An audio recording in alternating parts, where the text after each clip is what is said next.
listening, please pay attention to what I'm going to say. He says to me, on the 23rd and the 24th, 2025, I will come to take my chair. Tolali Tolamuki, il y a également un serviteur de Dieu, Wazali Nangambo ya Afrique du Sud, qui annonce avec des précisions, à Pessina Badad, l'avenue du Christ ou l'arrêt à monde, c'est-à-dire que monde les alliés au souk. C'est une rumeur qui agite les réseaux sociaux aux États-Unis, en particulier les milieux chrétiens évangéliques. La fin du monde serait pour aujourd'hui même. D'où est donc partie cette rumeur, Lucas? Eh bien, elle ne vient pas des États-Unis, mais d'Afrique du Sud. C'est dans ce pays qu'au début du mois, un pasteur évangélique charismatique aurait eu une vision qu'il raconte dans une chaîne YouTube à succès dans le pays. Regardez. I'm coming soon. To the people who are listening, please pay attention. Voilà, dans cette vidéo, il explique que la fin du monde est proche puisqu'il a eu une vision, un songe dans lequel Jésus-Christ lui a rendu visite. Il lui aurait dit qu'il arriverait sur Terre les 23 et 24 septembre prochains. The rapture is upon us. Whether you are ready or not. Today, what people will hear is God revealing His plan. To His people. To the people of the world. Yeah. God took me to see the future and then He brought me back. And then in heaven, in a throne room, I see Jesus sitting on His throne and I could hear Him very loud and clear. I am coming soon. And to the people who are listening, please pay attention to what I'm going to say. He says to me, on the 23rd and the 24th, 2025, I will come to take my chair.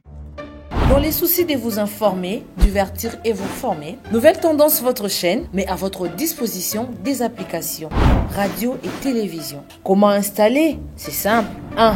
Rendez-vous sur Play Store ou App Store. Tapez TVNT pour la télévision et RNTFM pour la radio. Pour répondre à vos préoccupations, contactez les bureaux. Merci pour votre acte de bienveillance. C'est compliqué, en fait, Abraham... Bien-aimés dans le Seigneur, shalom. À vous qui ont un grand cœur, bino bao mitema nzamba pesa bino mitema malamu, mitema kusunga. Fondation Alendele na orphelinat Christ Rédempteur, bana posa na bino, bana posa lisungi na bino, bano baboti bakenda, bano bazala moya kotanga te, bato bana besoin lisungi, bino bato wala mitema malamu, to wana posa ya lisungi na bino na orphelinat Christ Rédempteur, la Katia Fondation Alendel. Kanise loko. Eza yondolo bakie, ozanzambe ya bana bitike, yo mokolo bakie, osungaka basi bakufela mibali, pona nini pasi ya boye nzambe. Ils ont besoin de vous, de votre pain, de votre bouteille d'eau, de votre soutien. Et ça serait une bénédiction pour vous. Pour votre famille. Que Dieu vous bénisse.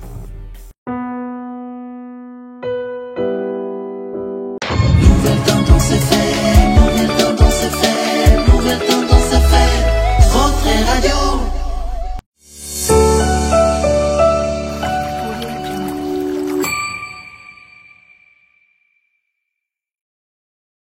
Après un long moment de repos, comme je vous ai toujours annoncé, enfin, de retour avec une nouvelle tendance New Look, c'est certainement, vous êtes posé beaucoup de questions, on n'a pas changé de plateau, nous sommes toujours chez nous sur Nouvelle Tendance Télévision. C'est vrai, on a apporté quand même une touche de plus, question de nous mettre dans des bonnes conditions et aussi de vous proposer un bon travail. Un grand merci à toute l'équipe.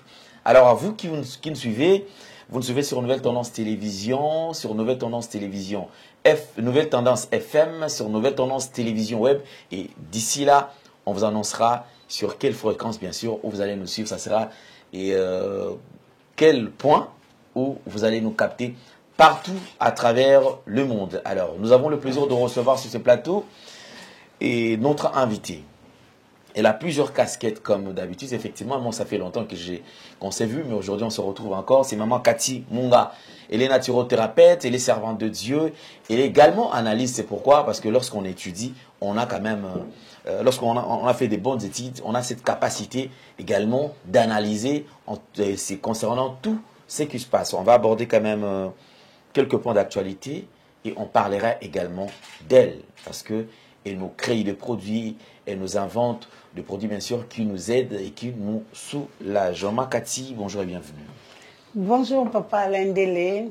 En tout cas, sincères félicitations parce qu'il y a un grand changement. Merci beaucoup. C'est très beau le plateau. Oui, ça donne envie. Surprise à bien. Mais oui, ça donne envie d'y rester vraiment. Sincères félicitations à toi. Merci beaucoup. Alors, Maman Cathy, moi, Mikole Bélé, c'est vrai, Bazolando quand même la chaîne Nayo, santé Nengenini, Moussa les Okene Nengenini. En tout cas, Moussa les Okene bien par la grâce de Dieu. Merci Nabande Kobalandi partout dans le monde de Sika Bozali pour Naba Oba Ebingate, évangéliste Dr Katimunga.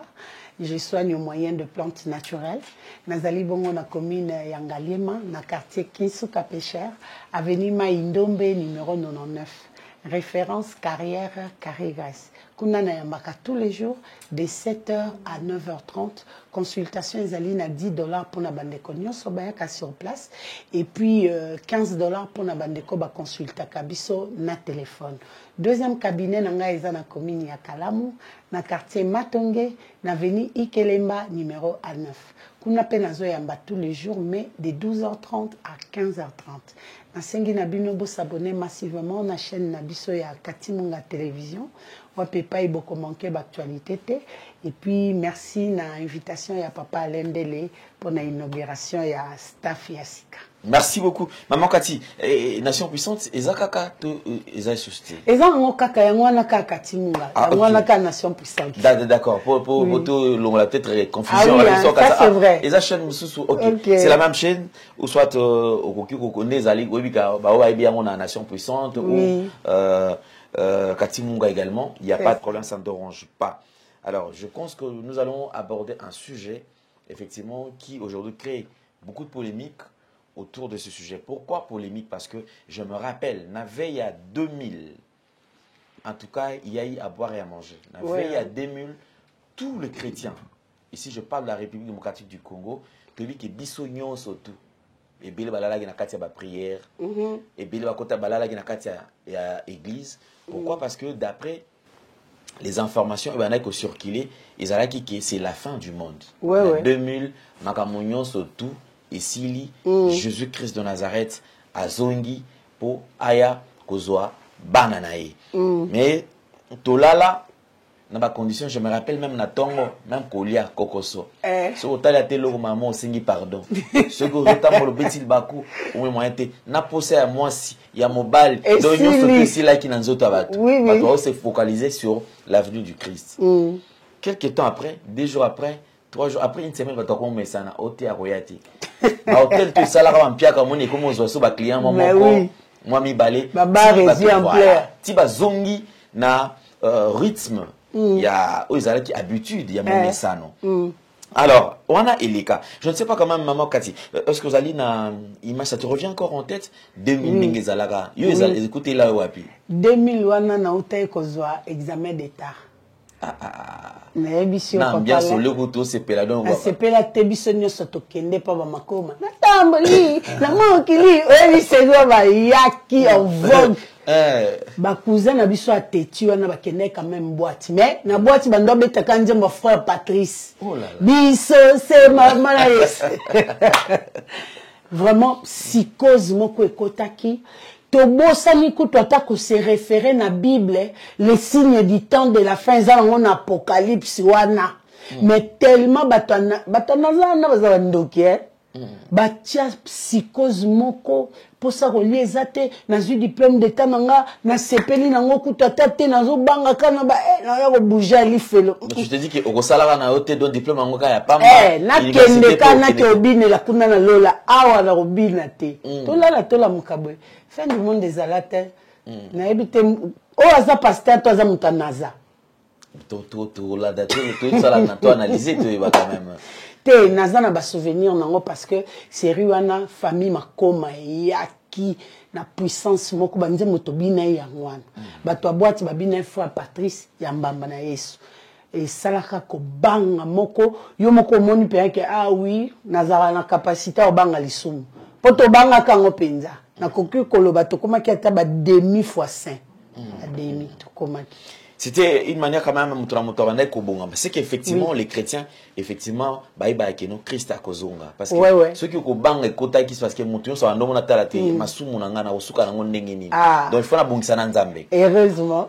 Alors ici Tolali Tolamuki il y a également un serviteur de Dieu Wazali na ngambo ya Afrique du Sud qui annonce avec de précision à Pesina Badad l'avenue de Christ ou l'arrêt à monde, c'est-à-dire que le monde les alliés kosuka, fin du monde, yango oyo na septembre. Après si na ba date et tout consort, ça il quand même polémique na toile. Alors je voudrais quand même qu'on jette un coup d'œil sur ces images et on revient tout juste après. C'est une rumeur qui agite les réseaux sociaux aux États-Unis, en particulier les milieux chrétiens évangéliques. La fin du monde serait pour aujourd'hui même. D'où est donc partie cette rumeur, Lucas? Eh bien, elle ne vient pas des États-Unis, mais d'Afrique du Sud. C'est dans ce pays qu'au début du mois, un pasteur évangélique charismatique aurait eu une vision qu'il raconte dans une chaîne YouTube à succès dans le pays. Regardez. I'm coming soon. And to the people who are listening, please pay attention. Voilà, dans cette vidéo, il explique que la fin du monde est proche puisqu'il a eu une vision, un songe dans lequel Jésus-Christ lui a rendu visite. Il lui aurait dit qu'il arriverait sur terre les 23 et 24 septembre prochains. Cette date correspond à la date de Rosh Hashanah, le nouvel an juif. Une vidéo qui a tout de même été vue 600 000 fois sur les réseaux sociaux. Cela correspond. The rapture is upon us. Whether you are ready or not. Today, what people will hear is God revealing his plan. To his people. To the people of the world. Yeah. God took me to see the future and then he brought me back. And then in heaven, in a throne room, I see Jesus sitting on his throne. And I could hear him very loud and clear. I am coming soon. And to the people who are listening, please pay attention to what I'm going to say. He says to me, on the 23rd and the 24th, 2025, I will come to take my church.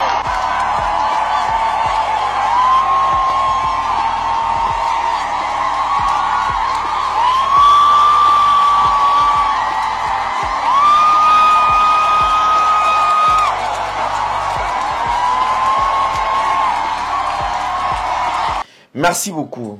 Fin du monde annoncé par un pasteur ou un prophète sud-africain, donc en Afrique du Sud, à Pessi quand même date à fin du monde, puis à l'obéi en tout cas message à Dieu en fin du monde Ezoko Kisama. Maman Katisi, il faut commenter quand même ces images.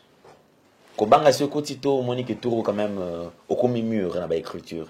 Non, Kobanga quotité na comme quand même mur na ba écriture parce que les bosso ezalaki pour Bible zoloba vous connaîtrez la vérité et la vérité vous affranchira.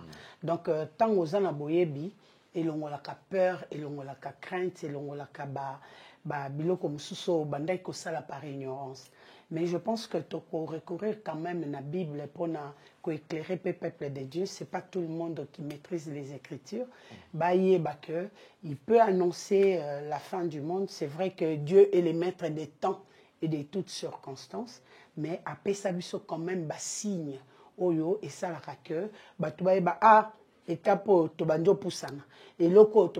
c'est vrai que il vient quand il veut, mais ils ont des signaux d'alerte parce que c'est un Dieu miséricorde. Donc, date, il y a le 24 et le 25 septembre. On a date il y a moni. Na koki ko douter na été aza musali na nzambe peut-être aza ene nanga mais nga na ko se référer kaka na ba écriture sainte parce que yango des constitution ya bana na nzambe. Na ko préféré total na Matthieu chapitre 24 versets 43 à 44.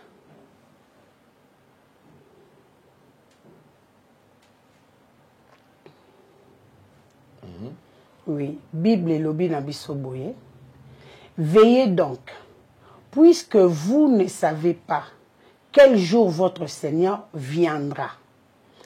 Sachez bien, sache-le bien, Si le maître de la maison savait à quelle heure de la nuit le voleur doit venir, il veillerait et ne laisserait pas percer la maison. Verset 44, il dit, c'est pourquoi vous aussi, tenez-vous prêts, car le Fils de l'homme viendra à l'heure où vous n'y penserez pas. Parole du Seigneur. Amen. Bible est ici biso que moi nananzambe akoya. Menangonga nanatan o biso toye bate. C'est pour dire quoi? Jésus-Christ a koki koyate, mais liwe koki ko surprendre. Mais tant on liwe kokuto na etani. C'est pour nous dire que nous devons marcher dans la vie de la sanctification et de la crainte de la parole de Dieu. Parce que à chaque fois Jésus-Christ a koki koya, akutayo, aux alliés en mesure il y a qu'à s'envoler, aux alliés en mesure il y a qu'à kenene sur la même table. Ndenge moyibi o azalaki na Jésus-Christ sur la croix. Donc ezo senga biso vie à repentance en permanence, crainte de la parole de Dieu en permanence pour que ce qui est soit été mais liwe yé parce que liwe kokyo kuto avant yé soit et okuto netani. Ce qui a le but que banana nzambe ba éveillé, ba mati sa vie de prière, ba qui sa crainte la parole de Dieu, je suis d'accord avec lui. Mais liloba o ezoya en dehors ya liloba nzambe, cela est anathème. C'est ce que je peux dire. Donc Lelo, message c'est comme si il criait confusion en amitié à bateau. Beaucoup. Pour certaines personnes peuvent également croire, accepter que et c'est vrai, fin du monde, ouais. Mais pour ceux qui sont mûrs dans l'écriture, on va aller koeba que izananu na ba signe o nzambe anonsaki o komami na Bible on a neko kisamite. Aussi longtemps que ba signe nanu ba moni ngote bazo koka ko se situer na noter. Donc c'est qu'il va avancer au fur et à mesure bazo ko poussa na bazali koeba que noter a to komi awa. Oui, parce que nous tendons toujours vers la fin. Mais to komi na noter. Ce qui y a qu'à évangéliser na bana nzambe ke ba se repentir, naza d'accord. Mais liloba o ezoya à l'encontre ya parole de Dieu, cela est anathème. Na contredire yete, mais ngai na s'afficher kaka na parole de l'Éternel. Donc ils ont ba signe déjà obligé ko kisama. Oui. Par exemple, tout ce qu'on est en train de vivre les lots, oui, ba puce, ba robot humain, ba tuba komo bala nana ba nyama, ba tuba mwasi akomo bala muninga na mwasi moko abali mibali misatu. Ce sont les signes du temps de la fin. To komi na étape ba bestialisation, ba puce ba bandi de komeka ba puce na ba cerveau ya batu, batala comment il peut réfléchir. C'est biblique. Biloko na biso toyeba ki on a classe teme toyebi on a Bible. Donc, ce Bible et lobby, ce sont les écritures saintes et révélées. Donc, et là, on a échappé dans l'Iloba Nzambe. Otozo vivre, ça a été déjà écrit dans la parole de Dieu. Et le Saint-Esprit est là pour nous révéler les paroles cachées. Et pour ceux qui pensent que les lots, justement, ils ont fait partie et quand même, c'est-à-dire évolution, les mondes évoluent. Ils ont mambo ya teke ote yango ils ont signe à temps ils ont peut-être kaka mundele à développer monde comme quoi avancer monde ba so poser question papa bino bando pelisa moto imso bola mabo fo pesana nona alimeti boy lelo ils ont ba recho gaz eza les ana mambo te ya nzambe te donc lobby vous avez qui peut-être sous moi si à Bali muningane moi si ils ont peut-être bino bozaki limité les longs tunamuta komi ko sala selon choix na épouse na ndenge ezali ko sala. Non, makambo tozo vivre et ezoya ko confirmer les écritures. Makambo tozo vivre ezali bande ya Bible te. Parce que tant Sodome na Gomorrhe ezikaki pour la bestialisation, ezikaki pour la pédérasme, ezikaki pour le lesbianisme, ezikaki pour de mauvaises choses.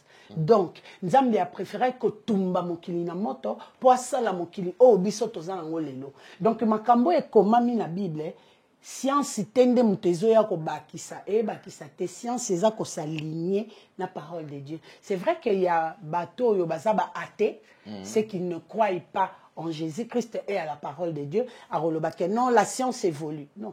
La science est qu'évoluer les colos à la Bible. Et ça, kaka ko s'accorder na parole sainte.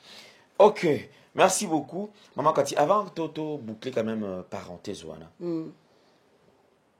aux servants de Dieu, ils ont peut-être battu à l'andakayo, ou balanda qui peut message, soit qui choqué, ou soit il crée qui confusion. Oui. S'il faudrait leur donner quand même un message, par rapport à un message au balandaki. Bon, par rapport à un message, Johanna, si je peux améliorer la parole de l'homme de Dieu, ngana koki koyebisa bino bato bobangi, bino bato bolobi que oui, fin du monde déjà le 24 septembre, ngana koyebisa bino, il est temps de revenir à Jésus-Christ. Jésus-Christ est le maître des temps et de toutes circonstances. Moment où ce qui est un moment qui toko po na yo ko bongisa marche na yo na Jésus-Christ. Totika masumu, totika makambo ezo pesa nzambe lokumu te. C'est vrai que tu recommandes 3 fois sainteté, c'est impossible. Mais marchons dans la crainte de la parole de Dieu et dans la vie de la sanctification. Oyona nous bayambi Jésus-Christ, c'est le moment il y a qu'à recevoir Jésus-Christ comme Seigneur et Sauveur parce qu'il est le seul chemin qui mène à la vie éternelle. Ok, merci. On va aborder un autre point. Et avant tout, Kotana, on a Msala O Mamakati à Salaka, ezali pour moi ezali très important. Oui. Parce que tout dit que l'andango awa. Tout le monde qui campagne, les campagnes de sensibilisation, ezali ko sala même la RTNC, la chaîne nationale, pour natina na kolaki ça qu'effectivement le président de la République a eu mon cas dans le but que sengeli biso to bunda. To bimisa munguna aba territoire où ezali occupé. To tiko landa les sous descente il y a premier ministre excellence Souminois Judith akendaki na Kalemi to moni na Moba azali ko sensibiliser ba maman ko sensibiliser population ko bisa bango ke bazala éveiller munguna akotati. Totali ko ba disposition bazali kozwa dans le secteur na Uvira, tout le monde commence à renforcer la sous-sécurité pour permettre de bloquer que Monguna à côté. Tout coup, c'est une confusion. Nous avons reçu certains serviteurs de Dieu, tout l'année, on a la télévision. Hier, j'ai parlé quand même d'un serviteur de Dieu. On a respecté Kepemingi. Donc, archevêque Eli King Samano. Dans mon qui apôtre Nganu. Oui. Bango na ba exposé la bango baloba ke nzamba ko la kisa bango nzela ya dialogue do bitumba ya RDC oyo ekolongwa etolonga ngo kaka na nzela ya kosolola dialogue. Papa King Samana lobi te esengeli cohésion. Au qui parle de la cohésion, on voit d'abord le dialogue. Ouais. Awa to moni décision à souka après ba assise to moni ba accord des principes. Apparemment makambango lo lengezo kenezo kenango malamuti. Doa et paye. Le président de la République, lorsque à Koutani, na congrès, il y a union sacrée, alors bien très bien. À Koutika, sous la distraction, mais à Koutika, la paix qu'on négocie na ba partete. Donc, à qu'on négocie, s'il faut qu'on négocie, c'est la négocier na ba état. Mais ba rebelle, to ebi kana kati ya mboka no so ba ko bunza kuna, ezali ba rebelle. Ba rebelle, et c'est ngel ko bimisa bango libanda. Entre vision au basala nzaba bona qui a dialogue na décision chef de l'état ya kobunda pour natina na kobimisa banguna na libanda ezali ko déranger moi bato. Oui.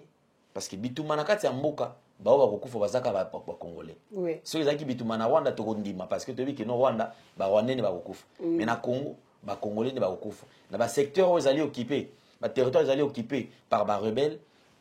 Ils allaient ba secteur, ils allaient ba territoire oyo, ba congolais, ba zawana, ba vandi, ba ko vivre na bango. Oui. Alors, yo d'après likanesi na yo. Ikozala malamu chef de l'état aki nanzela dialogue pour ba yo kana ba sisa makambo oyo, to ba kendeka na bitumba, soki ba to kufa ba kufa. Papa là mutuno ils allaient vraiment très capital par rapport il y a disposition to ba directive au chef de l'état azui. Quelque part, il n'a pas tort. Il y a Kolobake, il ne va pas négocier avec les pantins. Parce que bato bazo bundisa RDC, baza na muto azo chapeauté.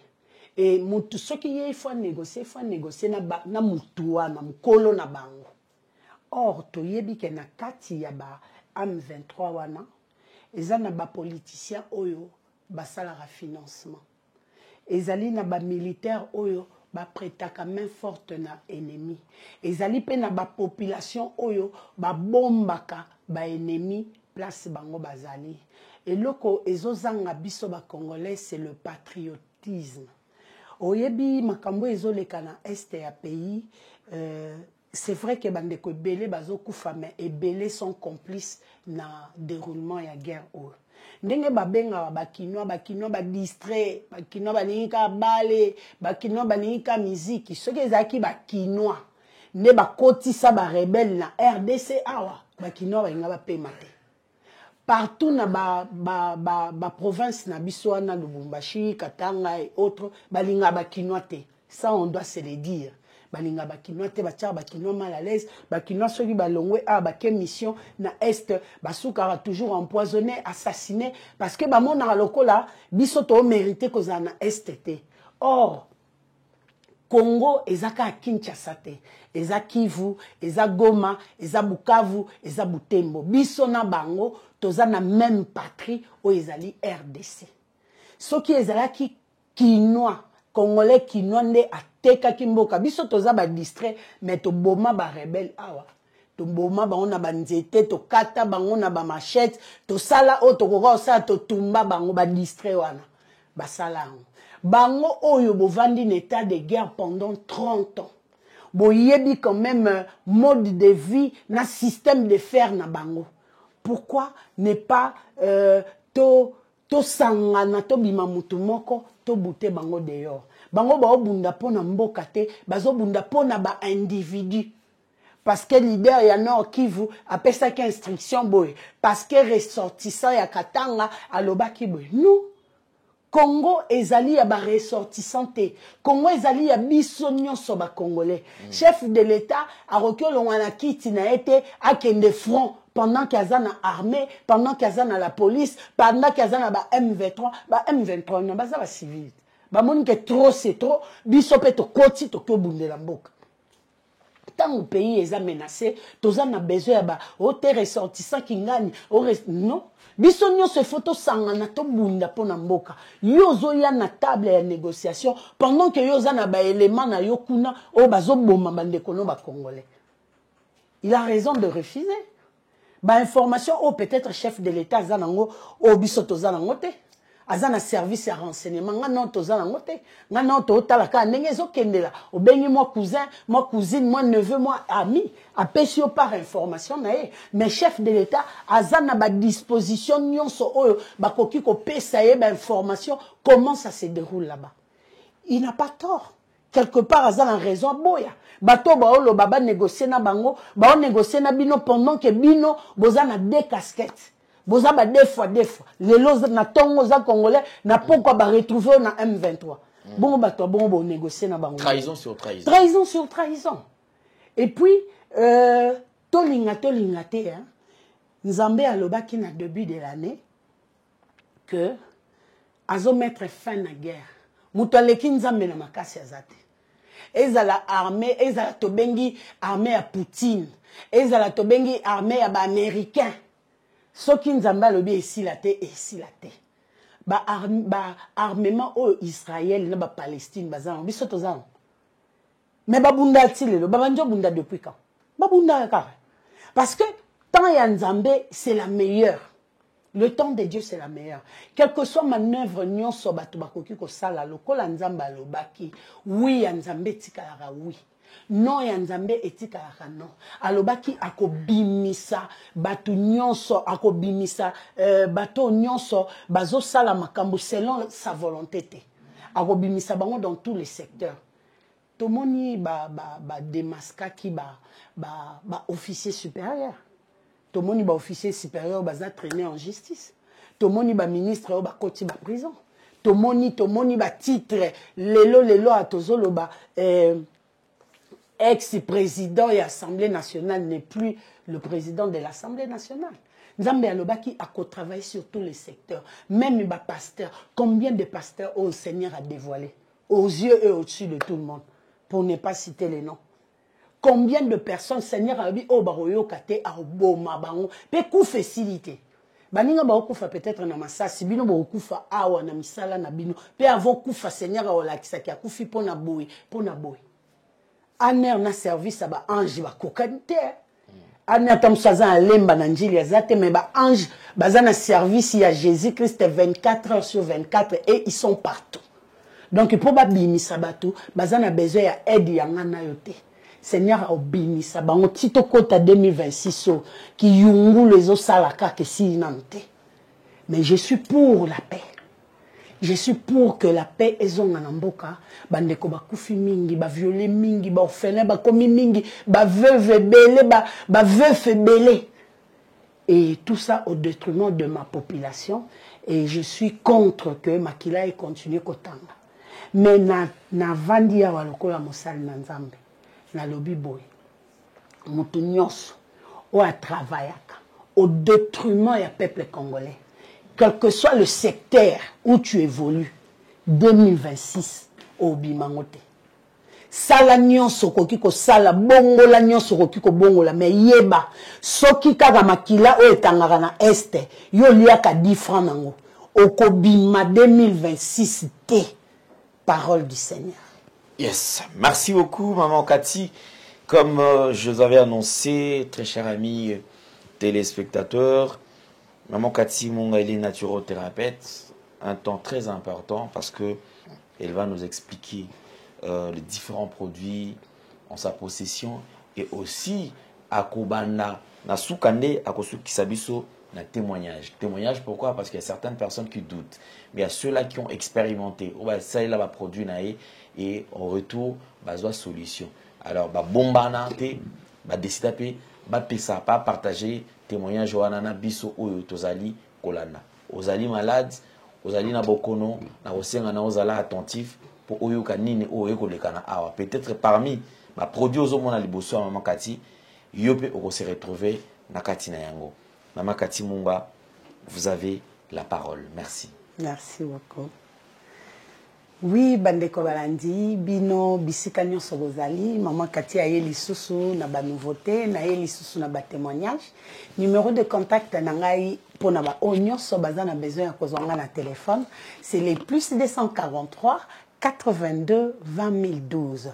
Plus 243 82 20 012. Lelo na ye nini? Lelo na ye kotali sabino traitement par des plantes naturelles. Oye sali kende konanga kuna na kasumbalesa abota mwana après 4 ans ya tentative ya kobota atikali kopesa moi 6e té. Parce que ayeba kité eloko nini ezalaki kotungisa. Azalaki na problème ya sperme. Par rapport ya ba examen na ye bazwaki ye azalaki azospermie. Azospermie ezali mona mobali oyo azana possibilité te ya kopesa moi 6e parce que mataka na ye ezali mai mataka na ye ezali incomplet, mataka na ye soit eza na mutu mais eza na mukila te, mususu eza na mukila mais eza na mutu te, mususu eza vide. Yo monaka ke oui, ngai après rapport sexuel na salaka ba éjaculation mais sperme na o eza vide. Bato mingi bazalaka na couple, soki na couple wana moi naza koyate, la plupart de personnes ba indexaka ba maman.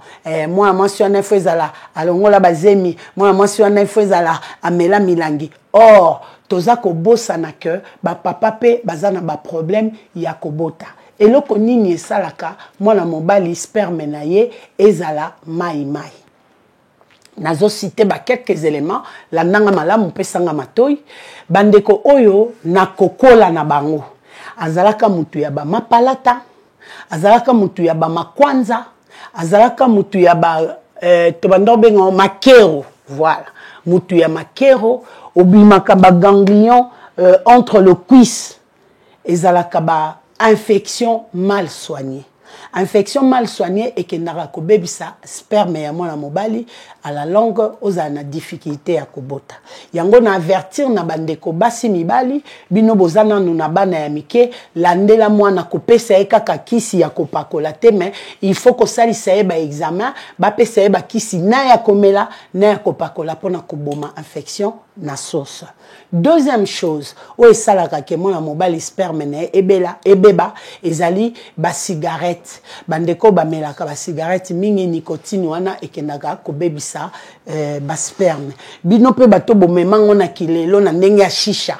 Yeba ke shisha c'est encore plus dangereux ezokende pe kaka koboma ba poumon na yo et puis ekobebisa ba sperme na yo.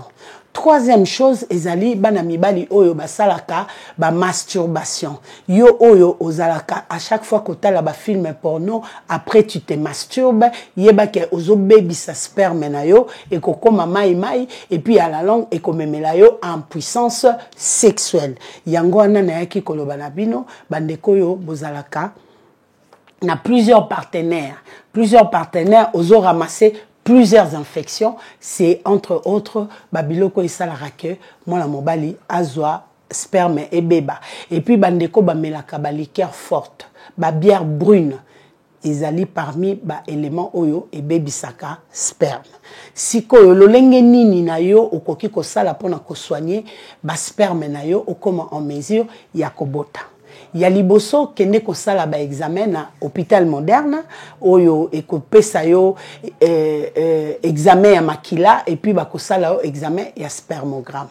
Tango koya na ba résultat et pas ya maman Kati eloko ya liboso na recommandaka ezali pirito.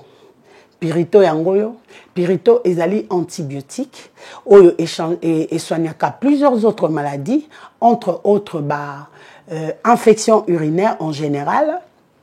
Et soignaka syphilis, gonocoxie, blénorragie, staphylocoque, ezali ko soigner awa na pirito. Bandeko masube koma ka pilipili. Bandeko masube sara ka pasi. Bana mibali oyo ba penis na bango bimisaka ba makwanza autour ya mutu nango. Ezo vimbisa yo ba testicule, ozo yoka ba ganglion, ozo yoka masube komi ko kata. Moko zo suba tofine ezo bima. Moko zo suba makile ezo bima. Ezali ba infection urinaire. Soko si comme la pirito na yo, c'est alors que okoya kozwa F3 vitalité A, F3 vitalité B et puis F3 vitalité C. Yango na tchelibino A B C. Papa nangai kuna na kasumbalesa amelaki tous les 3 produits oyo pendant 5 mois. Mais le kola ya umelaki asali 4 ans oyo alukara kobota azozwate azalaki komela F3 vitalité A na tongo, F3 vitalité B na midi et puis F3 vitalité C na pokwa. Ameli yango pendant 5 mois. Tango yozo mela ba vitalité sperme oyo ezo bakisela o motilité, ezo bakisela yo quantité, ezo bakisela yo vitalité et puis motilité progressive. Yangonde ezo constituer sperme. Okoyeba ndenge nini sperme nao ezali bien. Okomona boy. Sperme soki ezali mai lokola mai ya lobo ezali bien te. Sperme soki ezali mai lokola masuba ezali bien te. Sperme soki aussi si rapport sexuel obimi yango pe bimi ezali sperme ya bien te. Sperme o ezobimisa solo lokola Thomson ya kopola ezali pe bien te. Sperme ya bien il faut ezala pembe lokola table na biso boye, il faut ezala blanc crémé lokola lait caillé, il faut ezala gluant et puis ezala concentré. Yangonde sperme ya malamu o esengeli kopesa mwasi zemi. Papa na biso ameli kisi pendant 5 mois. Pendant que yo zomela kisi okoki komela masanga te. Okoki komela cigarette te parce que eko atténuer puissance ya kisi au lieu et ça à 100% et que ça peut-être à 50% et puis ça te prend du temps pour rien. Mets l'alcool de côté, mets la fumée de côté, zwana no traitement na yo pona omela kisi na yo pe ozwa ba résultat. Mama Kati apesaka bana te.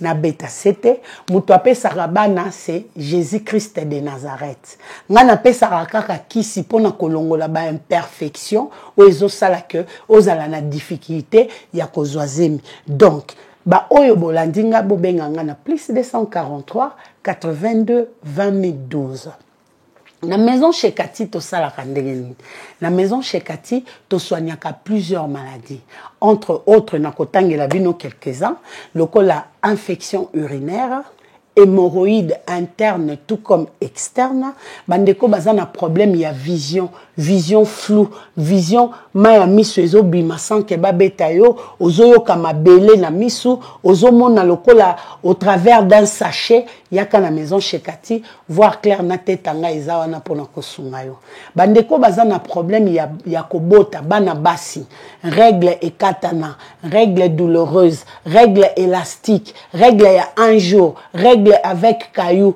ba trompe bouchée matrice comme malili ovaire na hormone ezala kalisusu te yaka na maison chez Cathy na maison chez Cathy tozo soigner cancer de sang cancer de col, cancer d'utérus et cancer de pancréas. Na sengi na bino bobenga biso na plus 243 82 2012. Soit bo s'abonner na chaîne na biso ya Cathy Munga télévision bokozwa ba élément oyo na tangité. Toza na biloko ebele mais bobenga biso pour plus de précision. Yango na lingaki Gédéon loi esoki akoki ko balancer biso témoignage pona bandeko oyo ba tiaka tembe bandimaka te témoignage nanga bokomona ezali na couple moko oyo nazalaki kolandela pona kobota mama wana aza abota déjà mwana naye akomi na 7 ans mais azozwa zemi te après plusieurs tentatives nde ayaki komona nga pona kozwa traitement na traitement naye asali même pas un mois ya traitement elle est tombée enceinte aboti mwana mwasi apesi ye kombo Cathy Munga Mwanda apesi nga kombo complet kombo oyo ekreelaki même ba problème l'église pasteur aboyi ko bénir mwana po bapesi kombo mobimba mais par la grâce de Dieu après 10 mois aye komona nga dimanche na ndaku pona kolakisa nga Cathy Munga Mwanda na acte de naissance na ye pona ko témoigner que effectivement apesaki kombo na nga mobimba. Merci beaucoup na couple Guilan pona privilège au bosalinga ya kopesa mwana kombo nanga au complet Cathy Munga ngombunzuka lokola ngai suki ya koluka ka lokola ngai vrai chéri bokolanda sur image yango na lobi bino pe o bozana ba difficulté bo benga biso toza wana pona kosunga bino nga na leki bino na mayele te na yaka pe ko critiquer batute na yaka kaka koloba oyo nzambe asalaka au travers les plantes naturelles ya maison chez Cathy pona nini awa makambo ekendaka bien parce que Jésus-Christ aza chimiste numéro 1 ya maison chez Cathy pe likolo nango na tiaka makila ya Yesu par la foi na ba produit ya maison chez Cathy yango batu nyonso bayaka bazwaka ba résultat parce que Jésus-Christ n'échoue jamais yo oyo yaka kotiela nga les bâtons sur le roue yo muto yaka ko critiquer musala nanga yo muto yaka koloba muyibi biloko na eza cher biloko na eboye yaka rapé koloba makambo Yesu asalaka au travers les plantes naturelles ya maison chez Cathy mais na encourager au kotika te yango ndeza musala na yo mais Yesu nanga mona biso elonga ezali peu importe la difficulté, peu importe le combat, nous combattons dans la victoire et je suis plus que vainqueur. Yango ana na sengi na bino, bo s'abonner massivement na Cathy Munga télévision, bo kozanga ba actualité te, Gédéon loi esoko koki ko balancer les biso témoignage ya Mandoi. Bokomona ngana ye na mama na ye na sœur na ye pona ko témoigner au nzamba sali au travers ba plantes naturelles ya maison chez Cathy. Olingo lelo na ye ko présenter bino Mandoi ndoi ba pesanga kombo Cathy Munga Mwanda ye bino batatembe bomona ndoi ye Cathy Munga Mwanda mobulu eza donc lelo aye na mama na ye baya kotalanga nazwa témoignage, nazwa vidéo, yango bomoni etala ye. Mwasi kitoko tala. tala walakisa baonde kati aza kitoko kati munga mwanda yeyo bino batatembe bomona bebe na ngai yeyo mandoi osa enya mindoi te oyo bandoi baleki ngai ebele bomona ndoi na ngai yeyo ndoi ya motema ndoi ya tongo ndoi alinga bando tambola komo bwaka likolo bomoni to bomoni te kati tala nde tokokani tala babote yana Cyril yeyo tala babote mando iloba olobi nikona yebisa bango comment tu t'appelles kati munga mwanda dis leur bonjour non dis coucou moi c'est Katia je suis là c'est la belle Katia Mbote mingi na bandeko balandi banson bisika bozali. Merci na Sariv Mbala, merci na Lara Drone Oyazali directeur de programme, merci na Léa pe na Afiando Maestro, merci na bandeko balandi banson bisika bozali. Kolo Yesu soki azongite ngana bino tomona nimbala ya sima. Je donne l'oreille. Bye. Dans les soucis de vous informer, divertir et vous former, Nouvelle Tendance, votre chaîne, met à votre disposition des applications, radio et télévision. Comment installer? C'est simple. 1. Rendez-vous sur Play Store ou App Store. Tapez TVNT pour la télévision et RNTFM pour la radio. Pour répondre à vos préoccupations, contactez les bureaux. Merci pour votre acte de bienveillance. C'est compliqué, en fait, Abraham...